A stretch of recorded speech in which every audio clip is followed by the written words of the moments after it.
Releasing in 1998 for North America, Yoshi Story sold just under 3 million units and received middling reviews from critics. Now that the game is approaching its 25th birthday, smile for the camera, I figured we would take another look and see if I still like the game as much as I did back then. It brings me back to the days of my childhood, when I would tear apart the house on a Friday night trying to scrounge up $5 in pennies, nickels, and dimes and head down to the video rental store near my place. The best part was watching the light leave the eyes of the teenager behind the counter when they realized they had to count all my fucking change.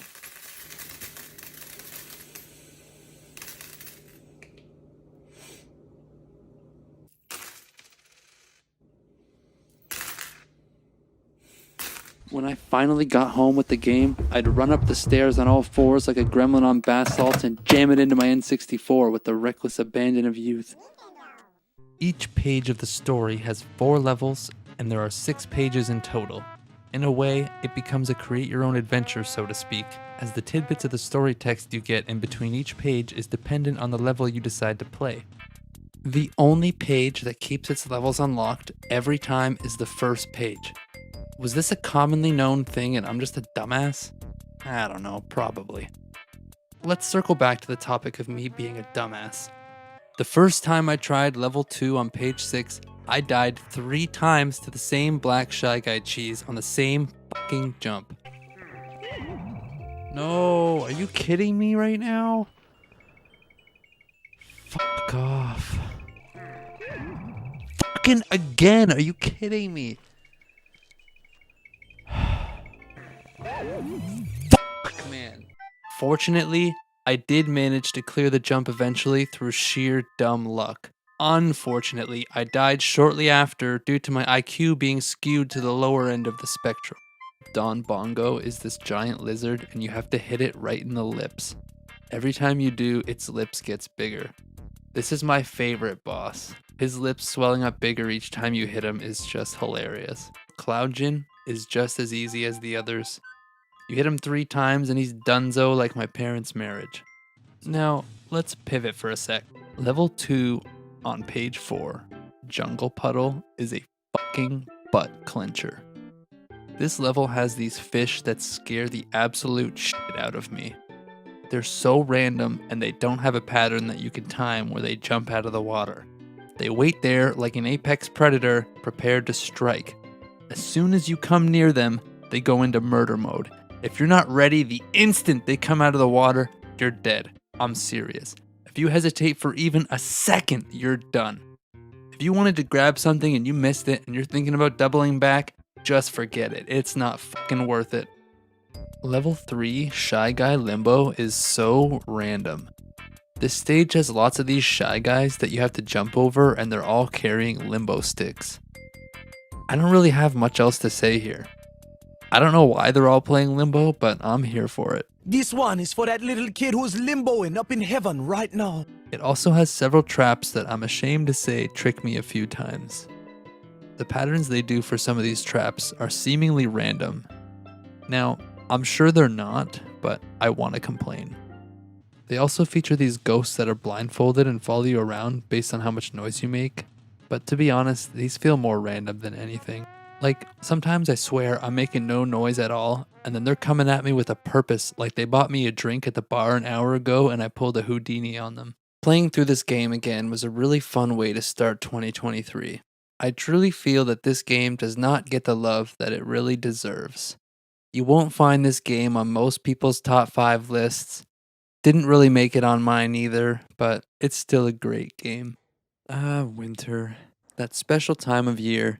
You get your friends together, you make plans to get out to the hill, you get your boots and your gear cleaned and ready for the season. The day finally comes, you're dressed, you're ready, you're not going anywhere apparently. Good thing there's always video games to fill the void. Snowboard Kids. Long before Atlas was renowned worldwide for their games like the Persona series, they released this absolute banger. This is a game that has had its name fall to obscurity over the years, despite being well received at launch. Most people nowadays don't recognize the name when you ask them, and oftentimes when I try to bring this game up, I get greeted by this look. Well, that is a damn shame. This game is one of the best hidden gems on the N64. To put it simply, Snowboard Kids is a racing game with items. There's other game modes, but the mode you'll likely spend most of your time in is the battle race mode. There's something I need to mention to any who might be thinking of grabbing this game. It is an absolute memory card hog. When I first tried to play the game, it told me I didn't have enough memory available to save. So I went ahead and checked, saw that I had 13 pages available. So I'm thinking, alright, I guess that makes sense, that's not very much. Let's delete some shit and see if that fixes the problem. I free up 75 pages, thinking, surely that has to be enough.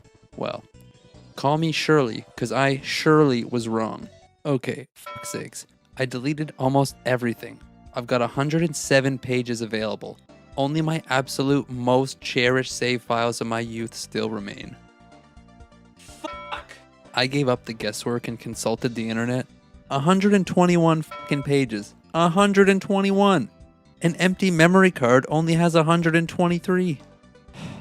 No other choice, I guess. I am not buying another memory card just for this game. Alright, now that my childhood memories have all been banished to the Shadow Realm, time to get started for real. In the skill game menu, we have speed game, shot game, and trick game. Trick game is definitely the mode that stands out the least for me after playing other snowboard games in my lifetime like the SSX series. Coming back to play a subpar high score game mode with a limited trick selection felt like a slog to get through. There's only one course for this mode and it's not that long, adding to the feeling of the slog. The most pointless section in this game mode is this tiny ass halfpipe. What the heck am I supposed to do with this? You couldn't have made it a little longer? And this is where we're going to spend 90% of our time going back and forth stacking points. Going back and forth doing tricks in the halfpipe section to get over 400 points to get first place will drive you mental. I'm not kidding. There's this annoying soundbite after every trick. And you're popping a trick every other second. I started hearing this in my sleep. Our first unlockable we're going to go for is the featherboard. This board is unlocked by getting 2,500 points in the trick game, which makes it available for purchase in the store for 100,000 coins. Do you accept bits of string? Man, it really did feel like a waste to spend so much money on something that I'm never going to use. That being said, financial planning has never been my strong suit, so fuck it, time to ball out. Let's head to the store. Let's talk about the store now since we're here anyways. First of all, look at the dog! So now that we've taken a look at the other game modes, let's head back to the main one. When you first fire up Battle Race mode, you've got 6 races to choose from.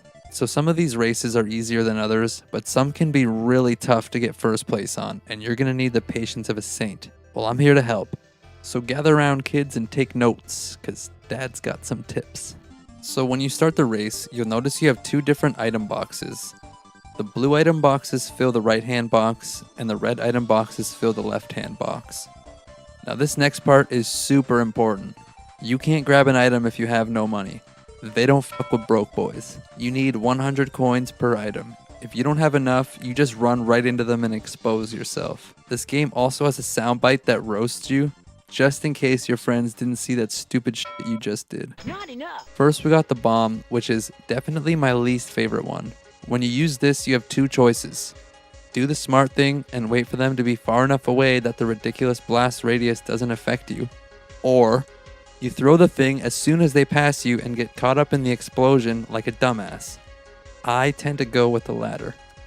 Next, you got the glove. No, not that one. Speaking of invisibility, that one grants you the ability to avoid being hit by items such as the aforementioned ghost, as well as basically everything else. The only thing you still need to watch out for is the rock. The pan is arguably the most infuriating item in the game. Every time I get hit by this, I'm triggered. This thing will always hit you at the worst time, and it takes forever to recover from it. As a kid, everyone I knew who played this used to think that pressing the A button really quickly made you recover from this faster. Well, we also used to think that Marilyn Manson removed some ribs to suck his own dick, so like, what the fuck did we know?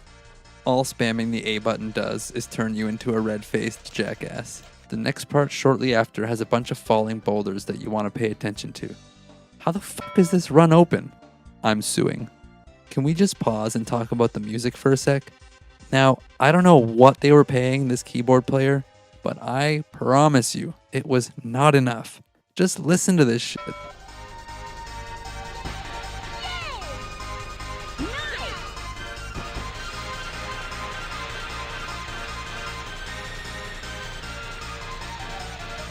Like, buddy, calm down. This is the N64. Before long, this level had me going through it. Come on! Fuck! Each time you try this race, it takes 7 minutes. It took me 5 hours to get the gold on this track. 5 hours! My disdain for this track cannot be overstated. Just look at these clips.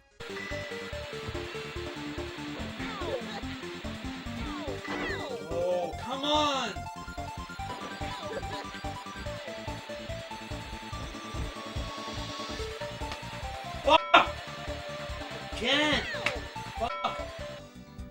Ugh.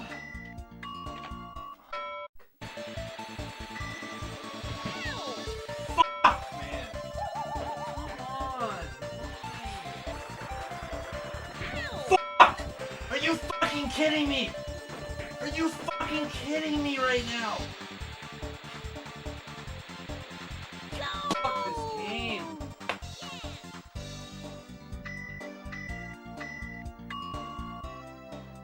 So done with this fucking game.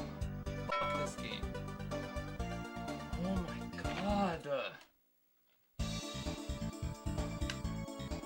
Fuck. This map had me straight up talking to myself. Not enough. Fucking idiot. Why would you do that? Each time I had to start over, I could feel my will to live secreting from every orifice of my body until only a mindless husk remained pressing the buttons. This game is a lot of fun to play with some friends, but it's incredibly frustrating to play against the computers, so just don't subject yourself to it. Trust me, it's not worth it. Did you ever dream about being a ninja when you were a kid? Performing death-defying stunts? Or being a master of martial arts? Yeah, nah, me either. iNinja. Releasing in 2003 in North America, this game received average critic reviews for the time, most scoring it in the mid to high 70s. Now that this game is almost 20 years old, I figured we'd take another look and see what sort of games 9-year-old me was into. So when you start up the game, you get this short cutscene with absolutely no context. It shows Ninja rescuing his sensei from chains, followed by killing some giant lizard thing who pukes up a weird glowing rock. Then he just picks it up without a second thought. Gross. And it sends his body flinging wildly through the air, where he runs into his sensei, hitting him against some metal box and decapitates him. Then sensei turns into a ghost, telling you that thing you just grabbed was a rage stone. All of a sudden we're being told we have to retrieve them all, but we aren't told what they actually do, where they came from, or why we want them, or, anything at all. And he isn't even upset that you just killed his ass. After the cutscene, you get spit out on this random beach with a giant robot who looks like Megazord from Power Rangers. This is the first overworld area called Robot Beach. Sensei tells you that his name is Takeyama, but f*** that, we're sticking with Megazord. Then he mentions that you have to go from level to level collecting missing pieces of the robot that the enemies stole so we can put them back together and fight the first protector of the stones, Kaiza. So the first thing I noticed about this game was that the camera controls were inverted. And you can't turn that off. F*** me. The first level off to the left is called iNinja. The first level is straightforward enough and does a good job introducing you to the game's mechanics.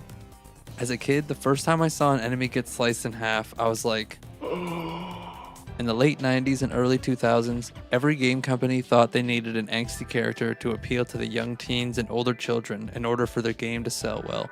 I guarantee that the artist pitch for the main character went a little something like this. Hey, so I did up a design for that character for the game. Let me know what you think. Are you fucking kidding me? Do it again. Okay, so now we got both eyes and Megazord be looking tough as hell. but we still need one more piece before we can go give Kaiza his ass whooping. And with that, Megazord has been restored to his former glory and we're ready to go kick some giant robot ass. The boss fight for Kaiza is really fun, my favorite one in the game. It's basically a giant boxing match where you duck and weave his punches like Mike Tyson and counter with your own combos until you knock him out, brush your shoulders off like a pimp, and then shake him down for his Rage Stone. After you beat him, you get a limited context cutscene where Ninja grabs the Rage Stone and then starts talking to this random person on the beach we've never seen before. And apparently he's able to unlock the next area.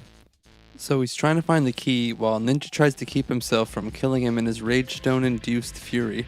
Eventually he finds the key and we fly through the door into the next area, Bombay. First level I did was this one up to the right, which is a turret defense style game. You need to defend the beach against waves of enemies, and if even one gets through, you'll fail. Good thing that I'm a real one and I did it on the first try. Just so you know, the camera controls are inverted here too. Felt like I was playing an FPS backwards. Next level I did was down here, Rocket Factory. So basically we're busting into the rocket gun factory to mess it up. A little further down the way, we run into our first mini-boss where we do a very anime-esque fight in the air. This game has a lot of these mini-bosses, but they're all the same. He's only got a few attacks and they're easy to dodge. This next part of the factory after the mini-boss is sort of like a where the hell do I go now kind of deal. I ran around for a bit before my smooth brain was able to figure it out. You just have to ride along the conveyor belt after destroying a rocket, then you take its place and the claw will come by and grab you by the head and carry you over to the next section. After that, we keep making our way downtown, walking fast. All you have to do now is hop on a rocket and ride it to blast off at the top. Definitely not an innuendo, I swear. It's time for another cutscene where another random is introduced right as we're leaving the area. The random woman tells you how awesome you are and she keeps chasing you around asking you for a hug. Y'all ever see that Stay Fit commercial? Anyway, we bust through the door and end up in Jungle Falls, which has a real cursed tiki vibe. First level I did was over here to the right, Buzz Off. What you gotta do in this one is use a rocket to kill the giant bug on the giant tree, which has a grade we're after in its giant ass. Take these dudes at the start away from their families real quick and then we're off. Through there we have one of those mini bosses who we embarrassed before. Now his brother wants some too. Kill the enemies and use the rockets to blast the door, and then again to blast that thing in its giant ass. At this point I realized I never did the Bombay challenge levels, so I quickly backtracked to give those a try. You can find the large creepy lady on the pirate ship with the half pipe straight out of Tony Hawk's Pro Skater. So you talk to her and she calls you a kung fu pussycat, and I don't really know how to feel about that. Okay, now with that out of the way, back to Jungle Falls. Hop on some more logs and then wall jump to another of these mini bosses. We aren't gonna rest until that whole family is in the ground. That guy won't be going home to his kids. Another random cutscene with another random character we've never seen warning us about the Rage Stone and telling you where to find the next one, but so far it's probably the mildest and least ridiculous cutscene in the game. After the cutscene we unlock Mountain Gorge, the second last area. When we get through the door, Ninja says a voice line out of nowhere in response to Sensei that actually made me piss myself. Yeah. As my grandmother once said to me, she was mad too. I really didn't see it coming. This is my least favorite hub world because each level is so far away from each other, so traveling from one to the next just takes too damn long. After that, we head all the way the fuck over here to this next one, Clouding Around.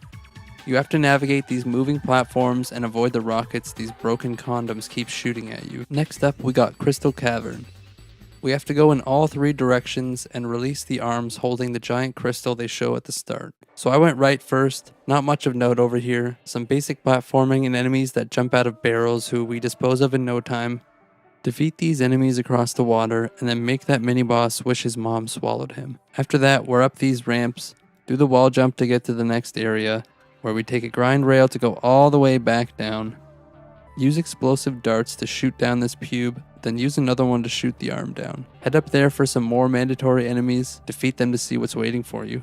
Another mini boss here to avenge his brothers. Well, no reason that this one should go any different than the rest of them. Put a toe tag on him and then keep moving. Run through some basic enemies and then run up these half pipes. Wasn't a fan that there was 3 side by side here, like what the hell? This was such a waste of time.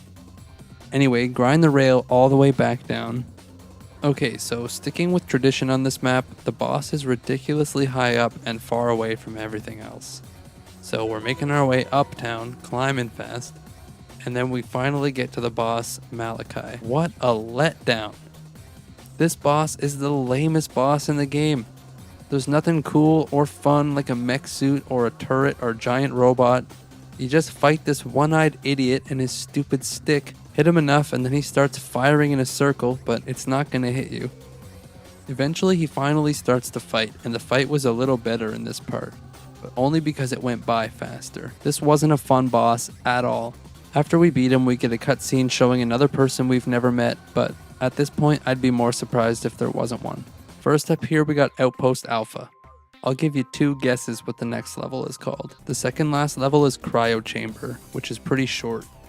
Pretty sure this is where they keep all the enemies when they're not out pissing you off.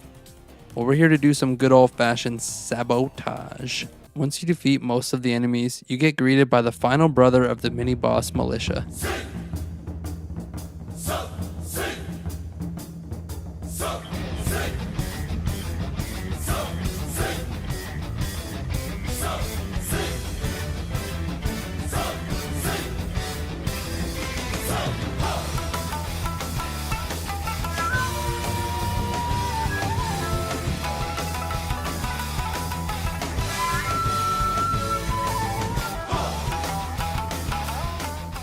Finish him off and put an end to that family tree, then ride along the grind rails and platforms and make your way up to the top where you can grab the grade. And with that, we're finally at the last boss, Odor. The last boss is so easy, which was another letdown. He's also just ridiculous. The whole game they're calling him Odor, and I didn't think a damn thing of it. Then when you get to him, he's literally farting non-stop, and they make some lowbrow jokes surrounding the flatulence. You stink so bad I don't want to get any closer.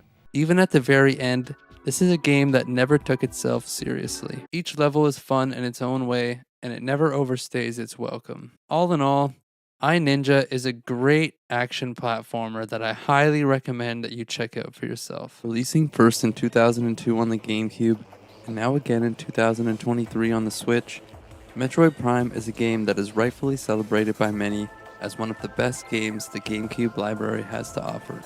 The developers at Retro Studios did an incredible job making something truly special. They seamlessly brought the Metroidvania formula they perfected in the 2D Metroid games over to the third dimension, something that would have seemed a Herculean undertaking at the time, I'm sure. As a dumbass child playing this game, I did not get very far, so I was pretty eager to come back to this game as a dumbass adult and give it a real swing. This game's score is a masterpiece from top to bottom. This is some top shelf shit. It's not like a lot of games recently that seem to say remaster, but they look and play worse than the original. We're not gonna say any names. I said I wouldn't say it. At this point, the game just drops you in and doesn't say dick. Doesn't tell you what to do, doesn't tell you where to go. It just lets you explore to your heart's content and figure out what to do.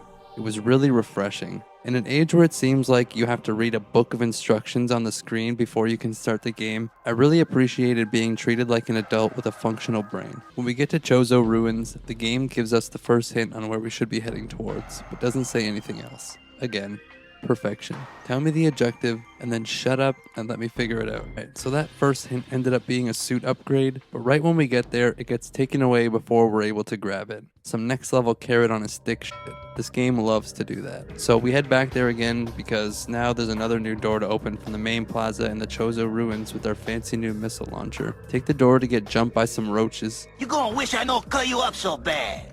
Those are bad roaches. And through there we see another suit upgrade. You think we'll be able to grab it without it disappearing? So, we need to kill this massive bug that dances the Macarena before lunging at you. It's really easy to beat if you don't have the reflexes of a brain-dead sloth. A few hallways later, we arrive at our next mini-boss. This is the Hive Incinerator or something. It spins in circles shooting fire. You kill it by shooting the red rocket that pops out at the top from time to time. And with that, we have all we need to go ahead and give this boss the worst day of its life. This is what I'd say is the first real boss, Flagra. What did you just call me? It kind of looks like Vile Vileplume and Scyther had a baby. What you gotta do to dummy this thing is unload your power cannon until it falls over and shoot the giant mirror things that are giving this thing sunlight. After you take them all away, it shrinks up inside itself like a dick in the snow, then you transform to morph ball mode and bomb its roots. So when we head through the next door, we're in these ruins with a bunch of these ugly ass things that shoot ice at you. You can kill them by shooting them in the back, or you can just fuck off and keep moving. So now that we're back in the Talon overworld and we have our fancy boost ball, we're able to make it to the top of this huge half pipe. Also, I don't know if they changed the timing in the remaster or if I'm just fucking stupid, but it took me so long. I was just sitting here laughing at myself because I just couldn't do it. Even though I did it no problem on the GameCube, there was like a solid 5 minutes of struggling that I cringe to even show you. Now we have everything we need to grab the next artifact, the Artifact of Strength. When you return to the Winter Wonderland, double jump this gap to the floating platform to make it to the next doorway in the area. This gap requires you to do 2 max distance jumps with your long jump, so you really need to wait a long time before you do the second jump. The first time I came here, I thought I was missing something. Turns out, it was just a few brain cells. Once we're on the other side, you see another suit upgrade. How much you want to bet this shit's gonna go away before I can grab it? Yep, there she goes. So in order to get the upgrade, you need to kill all these babies to piss off the mother enough to show herself. Once you've slain the vile beast, you can claim your wave beam and progress across the rooftops and over to the next door where we take our wave beam's virginity with its first door. Parkour your way to the top where we can see a wave door, a save room, and a door with no power, which is a problem. But like Vanilla Ice always says, if you got a problem, yo, I'll solve it. So head through the wave door where we get immediately assaulted in the physical manner. Through there is an elevator that brings us to the control tower. In this area we see those flying pirates for the first time.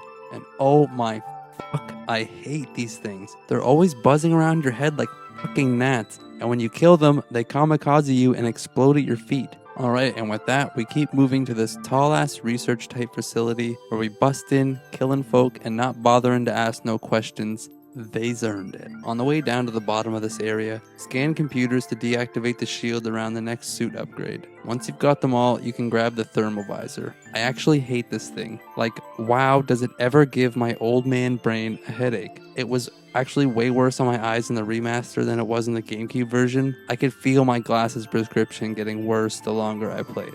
So the thermal visor lets you see electric conduits that can be powered using your wave beam. We're going to be doing this a lot from now on. Remember that problem that we were going to solve before? On our way back there though, everyone and their mom came out to get you for stealing that thermal visor. Once we go through the door, we're just a few short tunnels and walkways away from the next boss, Thardus. He's not overly difficult, but he is overly annoying. So we roll through here and into this wave door where we have a fun boost ball puzzle. This game has a lot of fun optional puzzles that are really creative and make full use of the game's unique mechanics. I'm only going to show off a few in this video, but there are so many. I love this game. Creative puzzles in games give me a little nerd boner. So one of the only things I can't stand about this game is how often the enemies respawn. If you move like 2 or 3 rooms over and go back, they're alive again. One of the very few questionable game decisions in a near flawless game. The doors leading inside require a power conduit.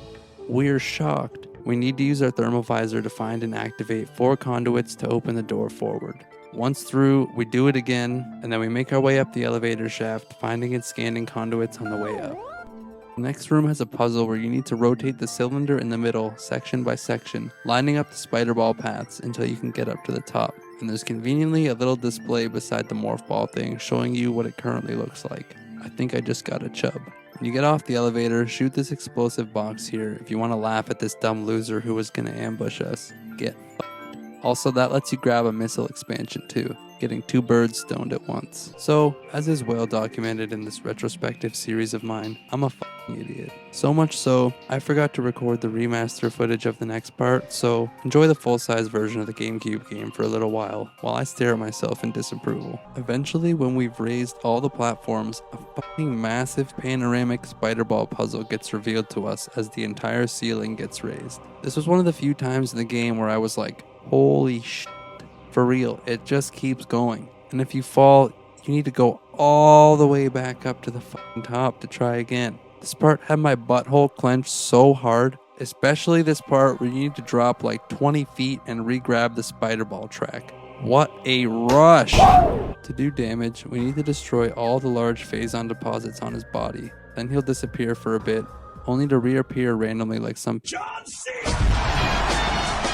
Once we defeat him, we get this hesh as fuck cutscene where all the Chozo Elder ghosts appear like, yeah, we see what you did, cuz, respect, and then finish a job for us by zapping his bitch ass with some Giga Chad voodoo ghost magic. Afterwards, they release the shield and lower the entrance to the impact crater where the final boss is waiting for us. I absolutely hate it when you're trying to skip past all the Metroids and one of them intercepts you and starts sucking you off. Once we get to the boss door, you get a quick glimpse of the boss before it jumps down. Once it drops down, it looks like a snow crab and then it scuttles away and we have to chase it.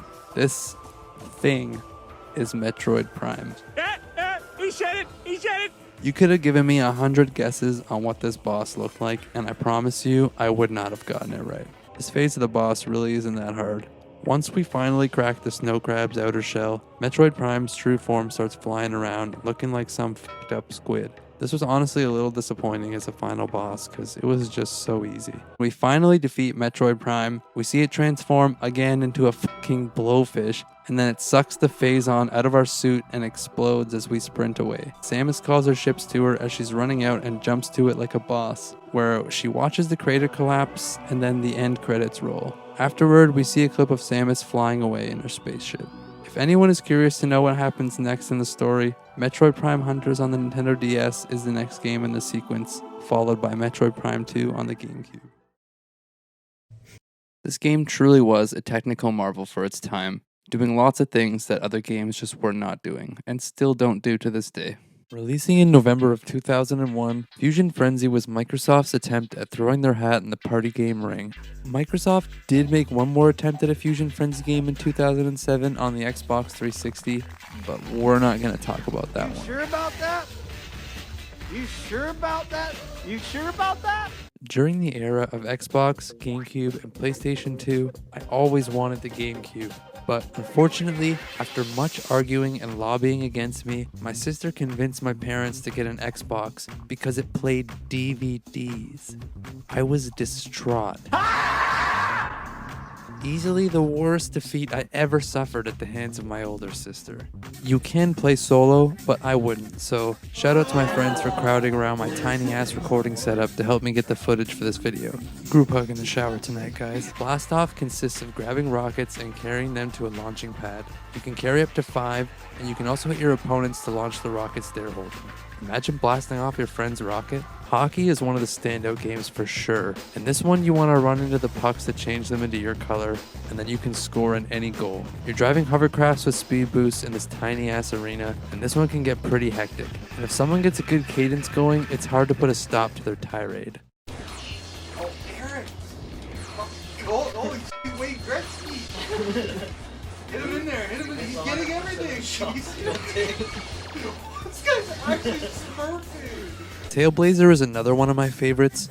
You have to avoid each other's tails, and they keep getting longer as the round goes on, and there's multiple rounds. Crazy stuff can happen. Like here, where in this round, all 3 of us all went the same direction right at the start.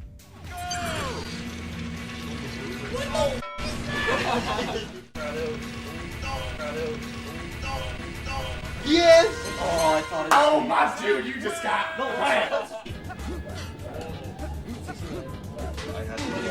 Oh my god, I so... Dale to the king, baby. And latency input lag. Did you calibrate the TV? So, the question I placed before you at the start of the video was, is this game worth your time in 2023? So, is it? Well, despite the game having many flaws and some questionable decisions, any game that makes a room of your friends sound like this Looks like Naomi needs a little help, guys. can't be all bad. I'm going to say that this game is definitely worth playing in 2023, and if you've never played it, get some of your friends together and give it a shot. The original Pokemon Snap is a timeless classic. Whether I'm hitting Pokemon in the face with fruit or pissing them off with whatever the hell this thing is, it never fails to put a smile on my face. Releasing in 1999 in North America, Pokemon Snap came out during the height of Pokemania. Pokemon was the talk of the schoolyards, and everything from school supplies to video games to Rule 34 could be found in abundance anywhere you looked. It was a special time to be a kid. So many times when I'd excitedly bring this up to my friends at school, they would just look at me and be like, "Isn't that just the game where you take pictures? That looks stupid." You know what, Greg? The first thing I noticed right away was the inverted camera controls. I don't know why early 3D games had such a boner for inverted camera controls. Best believe I went straight to the options to fix that ASAP. After that, on the left, there's a Chansey rolling around being chased by an Eevee. You can get a picture of it by throwing the fruit, which will make it stop. Otherwise, Professor Oak won't recognize the Pokemon. And like, can you blame him? What the f is that? The developers made just about every Pokemon have a reaction to the Pester Ball, and yet for Slowpoke, they purposely made it just stand there staring blankly when you pelt it in the face. Absolute gold. This level only has one special picture opportunity, and it's right near the end. There's a Pikachu hiding in this tree trunk, and if you take a picture of it, it will cause it to take off running, leaving a trail of stars behind it. This one is called Speed Pikachu, and it's worth 800 points. You'll see the Mankey off to the right side, where you can hit a Magikarp over to it and watch it hoof it into the sky like Justin Tucker. Close out the half. Tucker got the leg into it. It's long enough. It is good! There are a select few of you out there who are definitely going to find joy in doing everything you can in this game, but I can definitely recommend in good faith that you at least try it out. That's all for this time, so be sure to like and subscribe if you enjoyed what you saw today, and I'll see you guys next time.